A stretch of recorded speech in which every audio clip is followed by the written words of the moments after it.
Hello there, ladies and gentlemen, Sigvald here and welcome back to another video. In this one we're going to talk about if Injustice 2 Mobile is pay to win or not.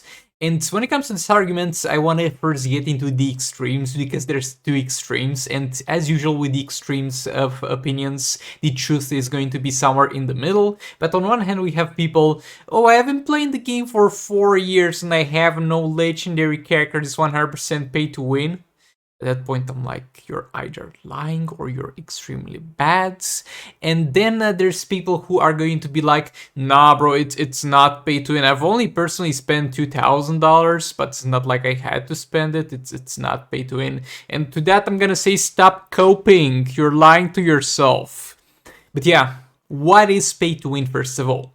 Pay to win is being able to pay money to get an advantage over other players in player versus player action, or to access very hard single player content. An example of a game that's, for example, 0% pay to win is going to be Path of Exile. You don't have to know the game. Basically, it's going to be a mostly single player game that is free to play and makes all its profits from cosmetic purchases. You can buy skins in the game, but skins will not impact your gameplay one bit. I guess it goes the same as far as Fortnite goes, but I haven't really played that, so I can't really talk about that too much. But Fortnite might be a little bit of a more relatable example.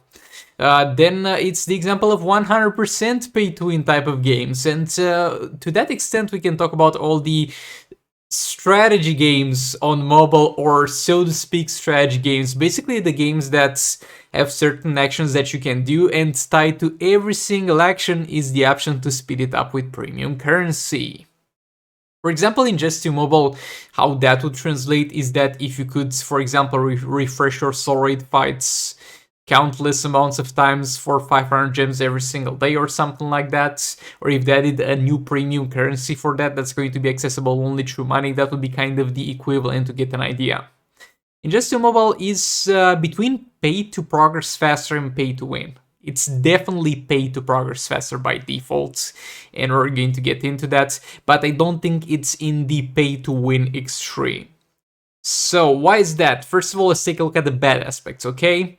Characters in the game are going to be inside of loot boxes most of the time, which are going to be purchased with premium currency that you can earn, and then you have to gamble for them. While at the same time, you can skip all those steps and just get the characters with real money. Gears of characters are going to also drop at random from League rewards, and you might have to wait a long ass time to get all the gears. For example, I've only had to wait 2 years to get all the gears for Just League Cyborg on my secondary account from League Raid drops, or at the same time you can open some chests to get them, or you can skip all that process and buy them with real money. It is definitely pay to progress faster. As free to play, you can get any character in the game, you can get any gear for any character in the game, but if you are going to be pay to win, you can just buy them faster than the free to play side of progress. The story artifacts are the pay to win, literally quote unquote, aspect of the game to an extent.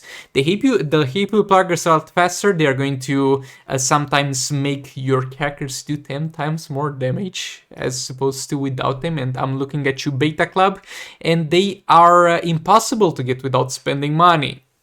Well, not really impossible. They do have a chance to drop from your soul raid rewards, but I have told you already my opinion on that. It's bullshit. It's something to be there just so they can say, oh look guys, it's not a pay to win game. You can have a chance to drop them. Yeah. You'll never have that as a reliable way to get certain artifacts or farm certain artifacts. When you get one of those artifacts, it's not gonna feel like it's something that you earned. It's gonna feel like something that you won at lottery at that point. So sadly, in terms of the artifacts that are going to be in the soul raids, it's not really looking good for the free-to-play side of things. But at the same time, let's take a look yet again at what defines pay to win. How is going to a pay-to-play player have a better experience than a free-to-play player? Let's talk about Arena. In Arena, let's say we have 2 players. One of them is going to be, both of them actually are going to play for 1 year, and one of them has spent $1,000 in the game. If the person who has spent $1,000 in the game will play 30 minutes, and the person who hasn't spent any money in the game will play for 1 hour a day. The person who has spent no more money, who has spent no money, will most likely rank higher than the person who has spent money.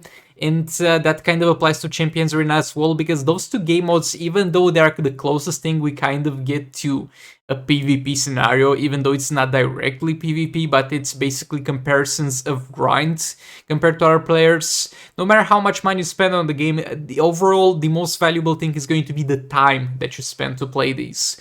And the players who are able to spend more time playing those are going to have a far better experience. I mean, obviously, especially at the start of the game, you're going to need to spend less time to get to some certain milestones if you spend money, but overall, a person who spends more time than you can outvalue your money investitures as far as those goes. As far as league rates go, you will never do as much damage as free-to-play as a person who's pay-to-win and has, for example, the Beta Club.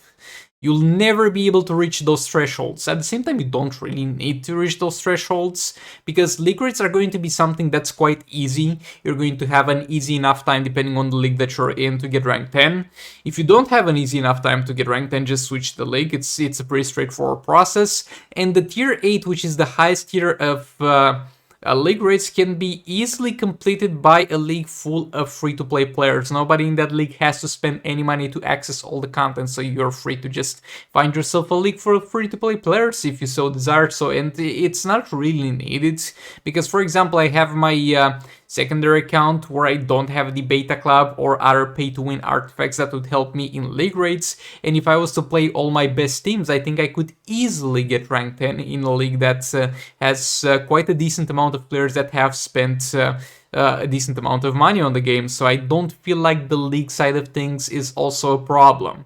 Solo rates. The more money you spend, the faster you're going to progress in solo rates.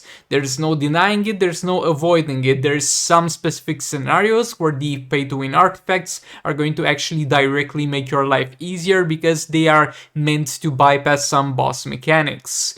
But at the same time, there's absolutely no fight in solo rates where you will get stuck unless you paid money.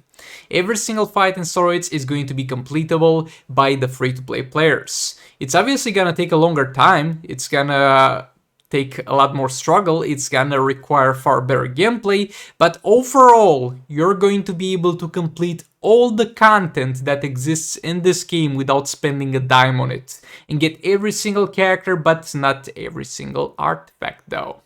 Why is my camera keeps getting in and out of focus? But yeah. Basically, to wrap things up, is Injustice Mobile pay to progress faster? Yes, 100%. If you want to deny that it's pay to progress faster, then you have 2-digit room temperature IQ and your opinion is invaluable. Is it pay to win? Well, it depends. It depends on your personal definition. Can you get literally everything that's in the game? No, you most likely can't get these already artifacts. Can you access and play every single bit of content that is in the game? Yes. Can you compete with players that have paid a lot of money into the game? Yes, quite easily actually. So yeah, at the end of the day, it's up to you to decide. But thanks so much for watching. Let me know in the comments if you think or do not think it classifies in the pay-to-win side of things. I think it's 100% pay to progress faster, and I'll see you on the next one. Goodbye. This is the future.